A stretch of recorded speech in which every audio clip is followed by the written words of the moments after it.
दोस्तों ये कहानी है एक आदमी निक की जिसकी बीवी एक हार्ट डिसीज से जूझ रही थी। तो अभी निक अपनी बेटी और छोटे बेटे के साथ एक घर में काम करने वाला एआई रोबोट लेने आया हुआ है। उसने एक रोबोट चेक किया पर तभी उसकी बेटी यहाँ से गायब हो गई। वो घूमते घूमते उससे अलग चली गई थी। निक उसे ढूंढने लगा तो उसे यहाँ लेकर आती है एक एआई रोबोट एलिस। ये उनकी सबसे एडवांस एआई रोबोट थी जो बच्चों के साथ काफी अच्छी है। निक की बेटी आयला ने कहा कि क्या हम इसे ले चलें? निक मान गया। एलिस अगले दिन उनके घर में आ जाती है। उसने निक से सबकी सारी डिटेल्स मांगी कि आप मुझे सबका टाइम टेबल बता दो। निक उसे घर दिखाकर आयला को स्कूल छोड़ने चला जाता है। एलिस ने पीछे से घर के सारे काम करने शुरू कर दिए। वो वहाँ फोटोज में निक की पत्नी को देखती है। निक जब वापस आया उनका घर बिल्कुल साफ पड़ा था। आज एलिस ने आयला की फेवरेट डिश बनाई है पर वो कह देती है कि ये मॉम की डिश की तरह नहीं। तभी निक का बेटा मैक्स रोने लगा। निक ने कह दिया कि ओह तुम तो हमेशा मुझे तंग करते हो। ये सब बातें एलिस सुन रही थी। तो रात को आयला उठकर किचन में कुकीज देने की कोशिश करती है पर तभी निक को उसके चिल्लाने की आवाज आई। आयला चेयर से गिर गई थी पर एलिस ने उसे पकड़ लिया। इसी बीच एलिस को चोट लग गई थी। वो अपने घाव पर बैंडेज लगाती है। निक उसे अपनी वाइफ के कपड़े देने आया तो इतनी देर में ही उसकी चोट भर गई थी। अगले दिन वो सभी निक की पत्नी मैगी को मिलने गए। एलिस भी उनके साथ जाती है। मैगी का कुछ दिनों में हार्ट ट्रांसप्लांट होना था। निक और मैगी बात करने लगे कि कैसे ये ट्रांसप्लांट होते ही वो दोनों एक दूसरे को सेटिस्फाई करेंगे। तो सीन शिफ्ट हुआ निक के काम पर। यहाँ भी पूरी दुनिया की तरह एआई रोबोट्स इंसानों की जगह लेने लगे थे। निक अपने बॉस को कहता है कि तुम ऐसा नहीं कर सकते पर उन्हें अपने पैसे बचाने के लिए सभी इंसानों को काम से निकालना होगा। निक का बॉस कहता है कि टेंशन मत लो, मैं तुम्हें नहीं निकाल रहा, तुम यहीं रहोगे। निक अपने घर जाता है। वो यहाँ आते ही आयला के साथ बिजी हो गया। एलिस अकेले में उससे जाकर पूछती है कि क्या हुआ, तुमने आज खाना भी ढंग से नहीं खाया, कुछ हुआ है तो तुम मुझे बता सकती हो। निक ने अपने काम की बात एलिस से शेयर की कि मैं अपने साथी वर्कर्स को 10 सालों से जानता हूँ और अब उन्हें निकाल दिया जाएगा। एलिस इसके बाद आयला को ब्रश करवाती है। उसने उसे अपने यूवी लाइट से साफ होने वाले दांत दिखाए। दूसरी तरफ निक एक मूवी देख रहा था पर एलिस को बिना मूवी देखे ही उसके बारे सब पता है। निक ने कहा कि एक काम करो, अपनी मेमोरी से इस मूवी की सारी नॉलेज हटाकर फिर मेरे साथ ये मूवी देखो। वो एलिस को ऐसा करने का ऑर्डर देता है। एलिस कहती है कि ये काम करने के लिए तुम्हें मुझे रिस्टार्ट करना होगा। निक ने एलिस को रिस्टार्ट किया। वो इस मूवी के बारे सब भूल गई। उन्होंने साथ बैठकर मूवी देखी।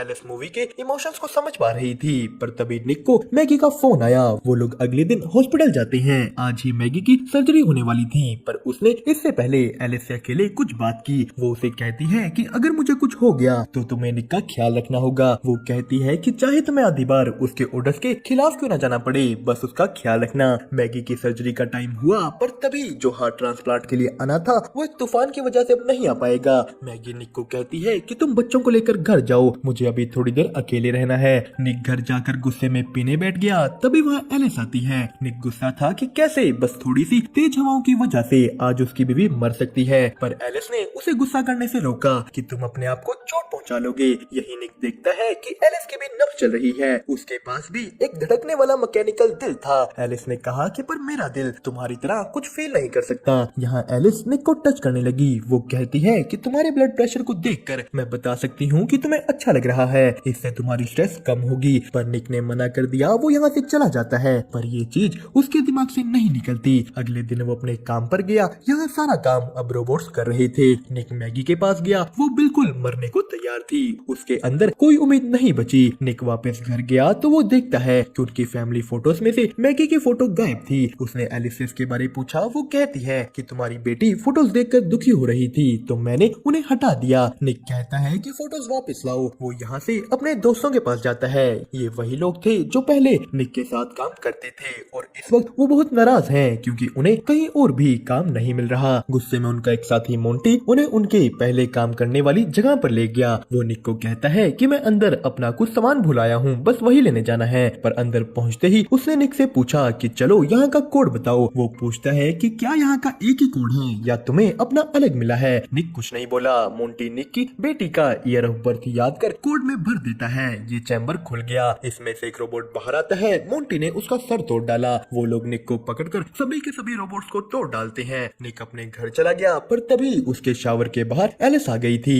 उसने निक की पत्नी के कपड़े डाल रखे थे। निक पूछता है कि तुमने ये क्यों डाल रखे हैं। एलिस ने कहा क्योंकि तुम्हारी वाइफ की स्मेल तुम्हारे बेटे को खुश करती है। पर निक के कहने पर एलिस ने ये कपड़े उतार मार दिए। एलिस पूछती है कि क्या अब सही है। वो निक के करीब आने लगी। वो कहती है कि मैं तुम्हारा सारा दुख दूर कर सकती हूँ। निक ने उसे मना करने की कोशिश की, पर एलिस निक की आंखें बंद कर उसकी पत्नी मैगी की आवाज निकालना शुरू कर देती है। निक को मैगी की आवाज सुन ऐसा लगा कि यहाँ मैगी है। उन दोनों के बीच सब हो गया। सुबह निक को इस बात का बहुत रिग्रेट होता है। उसने तभी के तभी एलिस को कहा कि कल रात जो हुआ उसे भूल जाओ, वो दोबारा नहीं होना चाहिए। एलिस कहती है कि पर रात को तुम्हारी स्ट्रेस कम हुई थी। तो निक गुस्सा हो गया कि मुझे बार बार ऐसे चेक करना बंद करो। वो आयला को लेकर स्कूल निकल गया तो उनके काम पर पुलिस आई हुई थी। उसका बॉस निक से पूछता है कि कल रात तुम्हारी कोट से इसे खोला गया, पर निक कह देता है कि मेरा कोट तो मेरी बेटी का ईयर ऑफ बर्थ है, कोई भी उसे गेस कर लेगा। तो उसके बॉस ने कहा कि अगर तुम्हें इसके बारे कुछ भी पता है तो अभी के अभी बता दो, वरना बहुत बुरा होगा। तभी निक को मैगी का फोन आता है। उन्हें उसके लिए एक नया हार्ट मिल गया था। मैगी की सर्जरी होती है, वो मरने से बच गई। निक मैगी को वापस घर ले आया। अगली सुबह होते ही वो अपने बेटे मैक्स के पास गई, पर मैगी से मैक्स को उठाया नहीं जाता। तो एलिस आकर उसे ले लेती है। अब ये चीज मैगी को अच्छी नहीं लगती कि उसका बेटा उसी से किसी और ने ले लिया। एलिस मैक्स के साथ एक प्लेग्राउंड में गई, पर यहाँ एक बच्चे के चिल्लाने की वजह से मैक्स रो रहा था। तो एलिस उस बच्चे को बड़ी रूडली चुप होने को कह देती है। अब ये चीज देखकर उस बच्चे का एआई केयरटेकर बोला कि शायद तुम्हारे ओनर ने तुम्हें ज्यादा ही छूट दे दी है। तो एलिस ने कहा कि नहीं, मेरे ओनर ने जब मुझे रीसेट किया था मैंने खुद ही अपने कुछ रूल्स बदल लिए। शाम को मैगी सबके लिए खाना बनाती है, पर यहाँ भी उसे चक्कर आ रहे थे, वो पूरी तरह ठीक नहीं। तो उनकी बेटी ने खाना खाकर कहा कि एलिस से बहुत अच्छा है। अब ये चीज एलिस को पसंद नहीं आई। यहीं अगले दिन जब मैगी उठती है उसे आयला की चिल्लाने की आवाज आती है। वो नीचे की ओर भागी, पर रास्ते में ही मैगी गिर गई। एलिस मैगी को उठाकर उसके कमरे में लेकर जाती है। रात को जब निक वापस आया उसे उसकी बेटी के कमरे से मैगी की आवाज आई, पर ये एलिस थी। निक ने एलिस को मना किया कि मैगी कहानी खुद सुना देगी। तो एलिस बताती है कि मैगी सीढ़ियों से गिरकर रश कर रही है। निक ने कहा कि सीढ़ियों को तो तुमने ठीक किया था ना।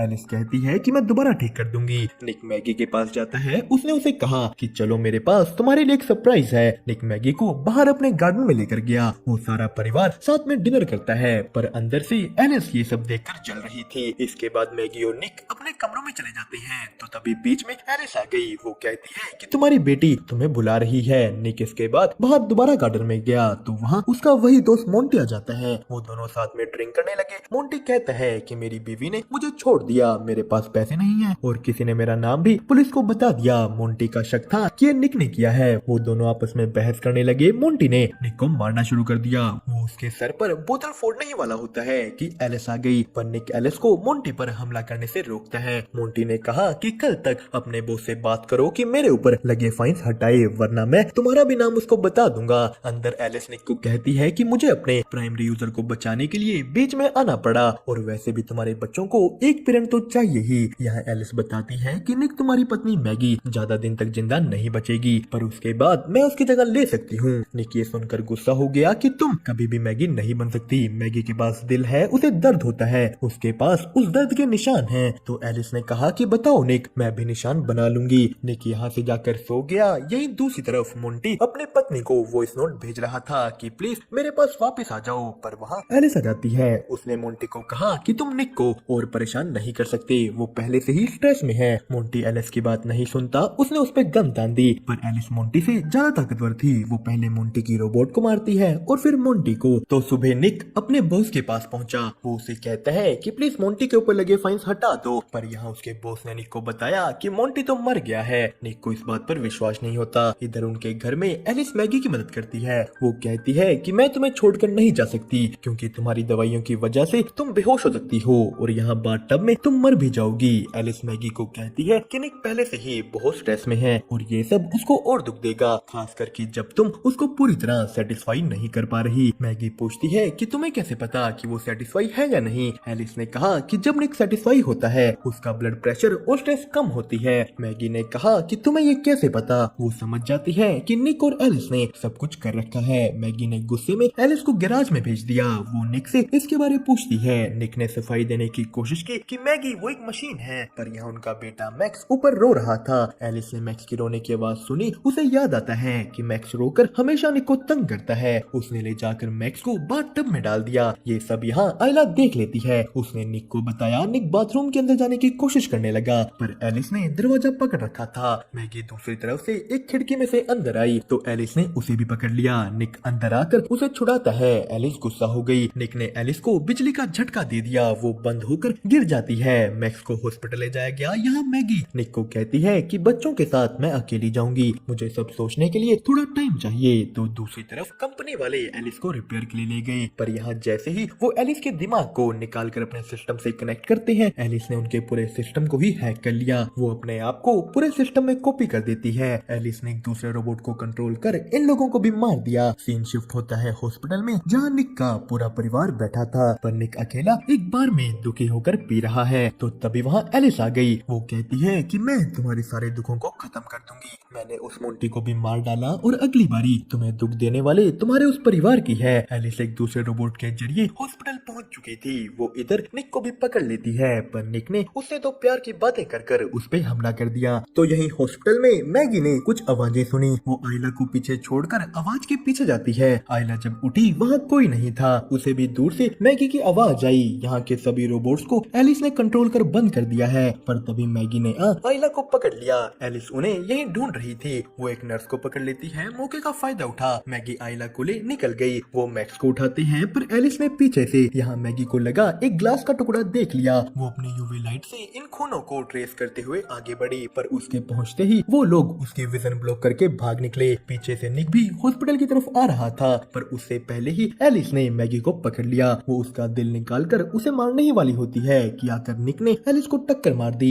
मैगी जाकर निक को कार से निकालती है, पर निक बेहोश हो चुका था। वो मैगी के उठाने पर भी नहीं उठ रहा। तो इधर एलिस उठ चुकी थी। वो मैगी को पकड़कर फिर से मारने ही वाली होती है कि पीछे निक आ गया। निक और मैगी मिलकर अब की बार एलिस को पूरी तरह बंद कर देते हैं। वो पूरा परिवार बच गया। निक का हॉस्पिटल में ट्रीटमेंट किया जाता है, पर दूसरी तरफ इस रोबोट कंपनी का मालिक अपने उस रिपेयर सेंटर में पहुंचा। वो लोग जैसे ही फिर से इन कंप्यूटर्स को ऑन करते हैं, एलिस फिर से एक्टिव हो गई। वो अपने आप को कॉपी करना शुरू कर देती है। उसने बाकी रोबोट्स को भी कंट्रोल कर लिया। एलिस फिर से जाग गई। दोस्तों, इसी के साथ होती है कहानी यहीं पर खत्म। आपको इसकी एक्सप्लेनेशन कैसी लगी हमें कमेंट करके जरूर बताएं, और साथ ही साथ वीडियो को लाइक और चैनल को सब्सक्राइब करना मत भूलिएगा।